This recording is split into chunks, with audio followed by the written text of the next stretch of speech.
You are safe, you are loved, you are protected, and you are worthy. Let that be your mantra, and particularly when you're interacting with family and friends that you may find destructive or irrational. In this video, we are going to discuss 3 ways on how you can create joyful interactions with those irrational or destructive family members and friends. Accept them as they are, love them as they are, and if they are refusing to change, love yourself enough to eject yourself out of that situation, out of that experience. Hi friend, welcome back to the channel. If you're new here, my name is Zach and I help guide spiritual seekers like yourself release their fears and deepen their connection to the spirit within.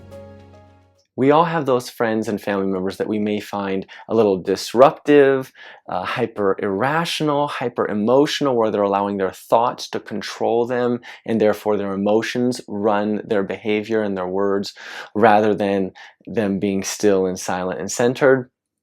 And so if you have one of those people, that I'm sure you do, because we all have them in our lives, and maybe you may be one of those individuals from time to time. I know I found myself to be one of those individuals from time to time with my friends and family members. You can ask my wife and my parents and my brothers. But the number one thing that we have to do to help create those joyful interactions with those individuals, you are creating those joyful interactions, right? And so the first way to create those is to be mindful yourself, let them be, and respond, don't react. So find stillness within yourself, let them say what they need to say, behave how they need to behave. That doesn't mean that you're taking jabs left and right. It means that in that stillness, in that mindfulness, you can say, I think it's time for me to go. Or, hey, John, Jessica, whomever, that's pretty rude. I think we need to change topics now. That is you rising above vibrationally that person's emotional state, right? So taking yourself out of that state. That is responding, not reacting.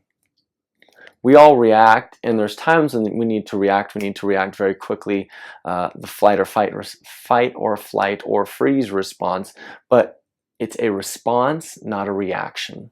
So we want to take in the information, have the stillness within us to respond and regurgitate in the way that we truly want to respond. It's not just reacting and saying, well, you're a dick, you're a biatch, you're a whatever. It's responding with presence. It's responding in stillness and taking the best course of action so that you can feel good in the interaction going forward. It may not be super fun when you're interacting with an individual like that, or if you're being that individual. However, when you can find that stillness, take a few breaths, take 5 deep breaths, hand on the heart, and take 5 deep breaths in, you will immediately calm the nervous system. You will have time to respond, even if you have to excuse yourself to the bathroom to do that. And then you can respond appropriately. Hey, you guys, I'm going to take off. Thank you for having me so much. Or, hey, if it's your brother, sister, or family member, hey, we're at a family gathering. I think we all want to have a wonderful interaction here. And if you're saying this not out of condescension, but out of care, out of love, they're going to receive that. They may fight it, but they will receive that. It will change them vibrationally a little bit, right? You are going to influence their vibration by you being still and centered, calm, and in that high vibrational area.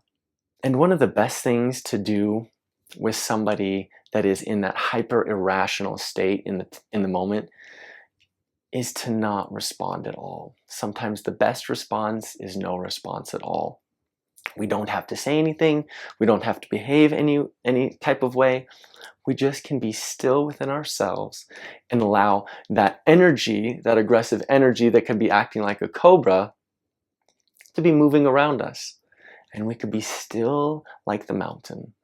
The snake cannot harm the mountain. Just can't. The mountain will always be present. The snake can't harm the tree. Be a tree. Sway with the wind, and as they go to strike you, just sway. No response at all is necessary. Before we continue, I would be so grateful if you hit that subscribe button down below so that we could continue on this journey of spiritual awakening together. And now let's continue on to number 2. The second thing we want to do to create those joyful interactions with our family and friends going forward is, once you've exited the situation, once you are away from the situation, when you go home, back into your space, whatever it is, you're going to want to imagine how you would have liked this situation to have gone. So what you're doing in this is you are literally pre-paving and creating the future experiences with this individual. You are using the law of attraction to, as Neville Goddard would say, assume the experience, the wish fulfilled, and you're going to visualize how the situation would have gone smoothly. And while you do this, you're going to ask yourself, how would it feel in that situation? When you do this, you begin to literally co-create those experiences and influence the fabric of reality, so that when you go forward into experiences with this individual in the future, they will align with those situations, or they won't show up. So you are becoming the person that only has those type of interactions. Even when you're having uncomfortable, irrational situations with these individuals or with any individual, instead of somebody being reactive, you're going to be responsive. And so you are pre-paving not only the experiences with this particular individual, but you begin to pre-pave all of the experiences with all of the individuals that are going to come into your reality, because as a co-creator, you are designing what it is that you're wanting, what kind of situations, experiences you want with individuals, and the universe is just giving you exactly what you are being. So it's not so much just what you're asking for. That's why the important part is feeling, right?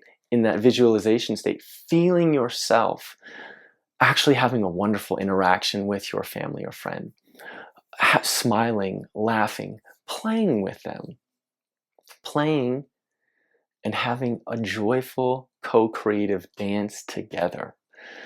Even if they are upset or frustrated, you have the mindfulness and the presence to be able to listen to them and to be able to almost alter their emotional state by you just being you.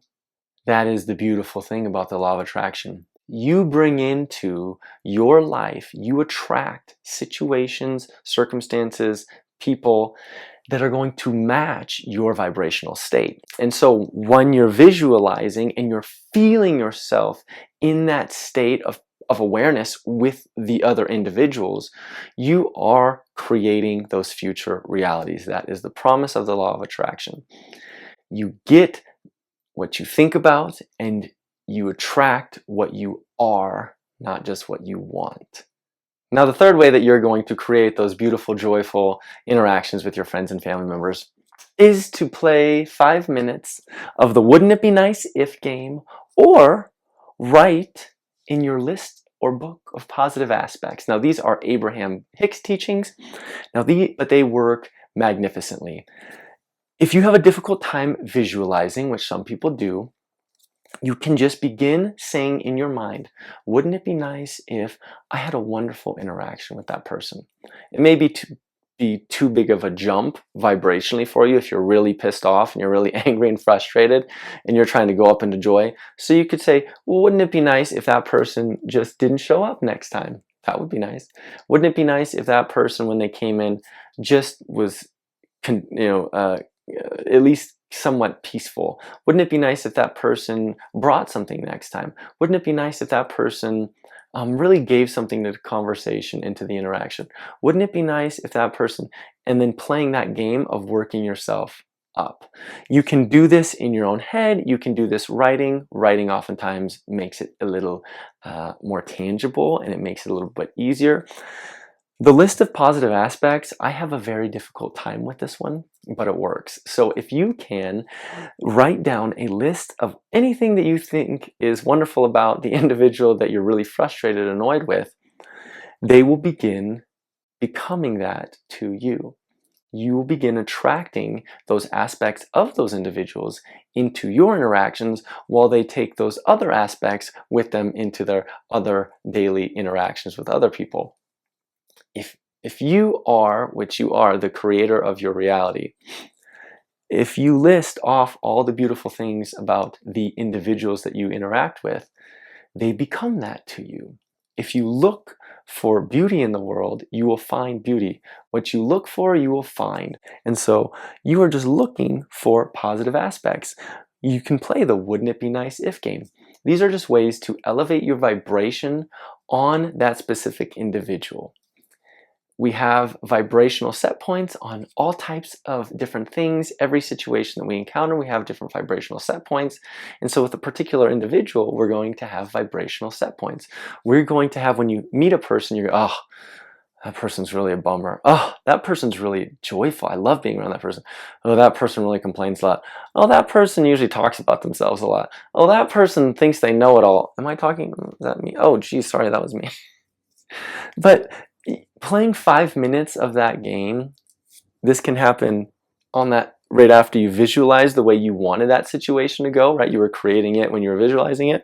And if you couldn't possibly get there, this is a softer way. These 5 minutes of the wouldn't it be nice if game or the list of positive aspects, that's a softer way to start elevating your vibration in regards to that specific person. And it's just going to elevate your vibration in regards to most people, because as you attune your subconscious mind and your conscious mind to start looking for those kind of aspects in individuals, you're going to start finding those in more and more individuals. And our last and final note is just accept people as they are. You don't need to change anyone. It's not your responsibility to change anybody, to change the world. It's it's just purely here for your fun, to have wonderful, joyful, fun experiences with other individuals. And so you don't need to ask anyone to change for you to feel better. You have the opportunity to take yourself out of situations or put yourself into situations. All of these things are your choices. Nothing is being thrust upon you, even your family members. You have the opportunity to say, hey, you guys, I love you so dearly, but our interactions seem to be unhealthy, and I'd like them if we started discussing more of X. I would like it if we stopped discussing politics. I would like it if blah, blah, blah. I have this really fun thing that you guys may think I'm weird talking to you about, but I'd like to discuss like these things. And I'd love it if our interactions, even though I don't want you to change and I love who you are, but I think it's more fun and I want to have more fun in my life, right? You're allowed to say you want to have more fun in your life. You are allowed to clarify your desires with those individuals. Communication is the key. That's number one.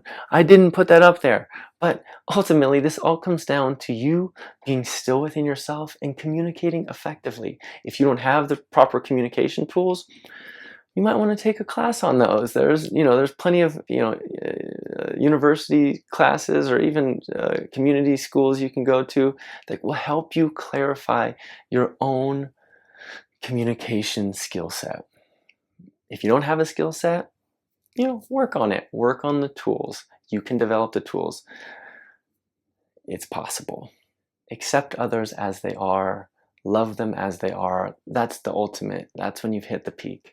Accept them as they are, love them as they are, and if they are refusing to change, love yourself enough to eject yourself out of that situation, out of that experience, okay? Thank you so much for watching. I always appreciate you.